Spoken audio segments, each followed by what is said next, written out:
Hello and welcome everybody to our coffee talk from Planet Fair. Here we go with the greatest mug of the year. Hi, Margret. My name is Henrike.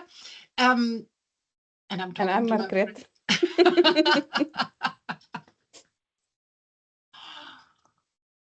First one of the year needs to start a bit like holperig, like we would say in Germany. I wanted hopeful, yeah, like bumpy.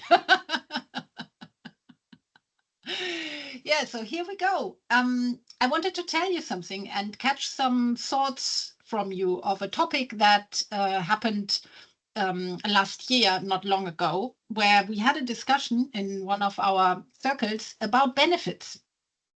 Now, it seems that benefits sort of had not only that day, that hour, but last year was full of these questions around benefits.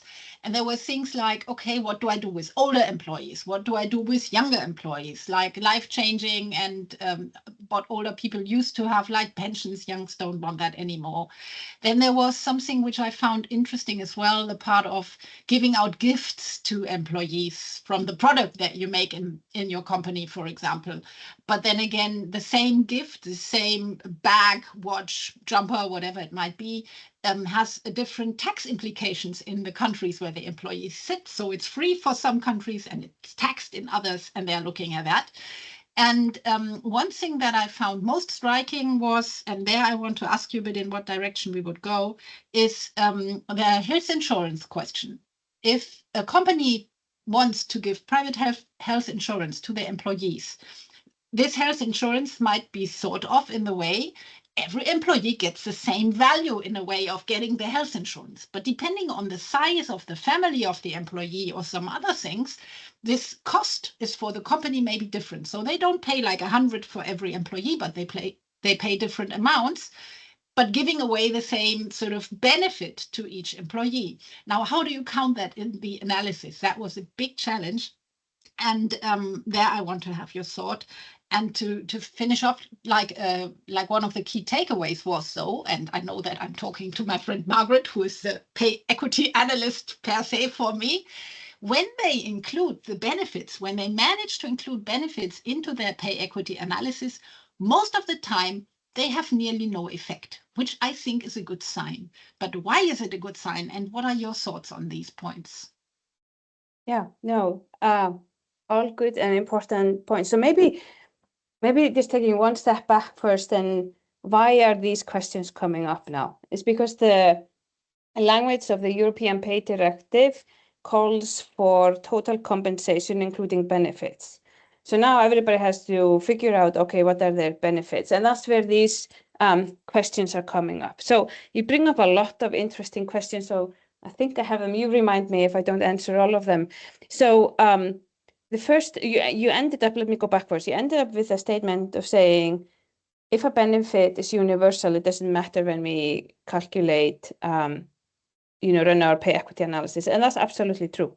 So if you add $100 or whatever currency you have a benefit to everybody's salaries, the equal pay gap mathematically doesn't change because you're just lifting everybody up the same amount.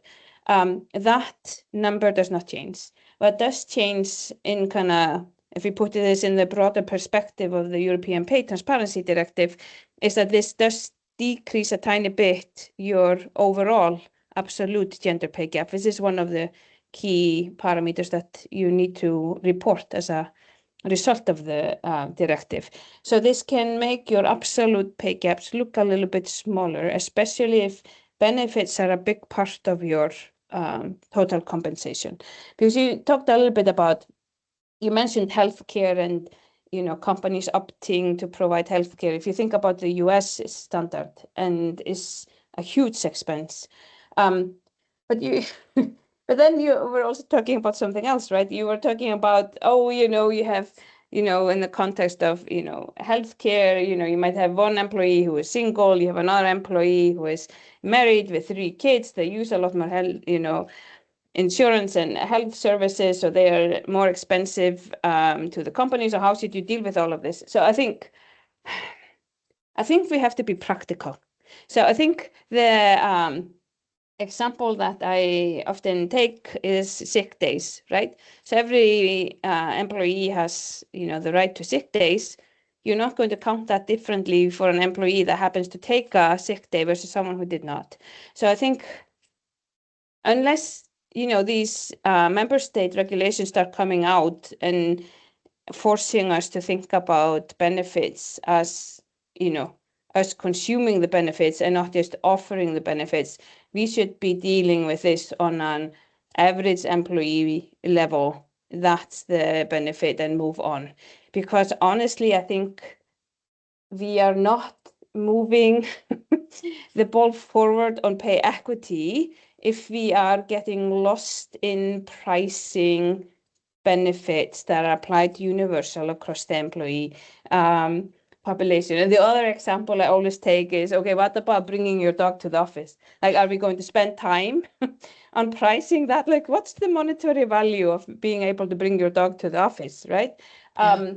So we should not be wasting our time on the details or, on this. And oftentimes, for example, at least in thinking about the US, you wouldn't even know the consumption of healthcare of different employees because you're not allowed to, as an employer, to see the data of your employees, their health consumption. But anyways, so where I think we should be focusing is on bonuses, is on equity allocation, is on other long-term incentives, where we know that there is biases and discrimination and where we need to actually make sure that they are being applied fairly. That's where I would shift my focus to be honest.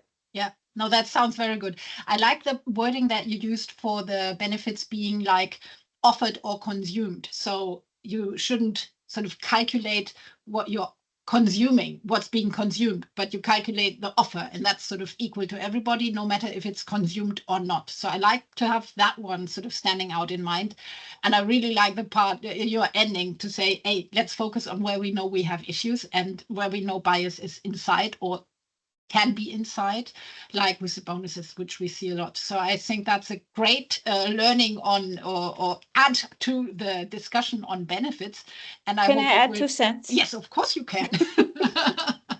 So if we are thinking about fair benefits, one way to offer a thought, one way to think about fair benefits is actually to study across your portfolio of benefits that you offer, which employees are taking advantage of what benefits, and are they being kind of equally consumed across your employee population, right? Because then you're offering benefits that, different groups want to take advantage of. If you see that all your benefit consumptions are, localized in a specific groups, then they are not really universal. So that's really how I would approach the fairness question in benefits is, are they being equally used and, across Yes. your employees?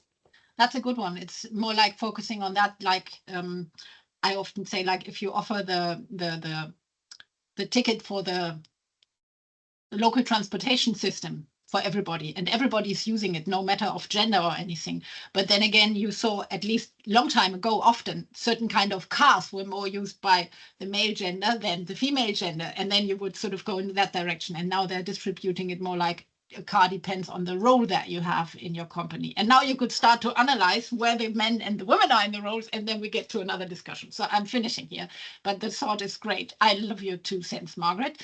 And I'm looking forward to our next coffee talk and wishing everybody a great day. Bye-bye. Until next time, bye.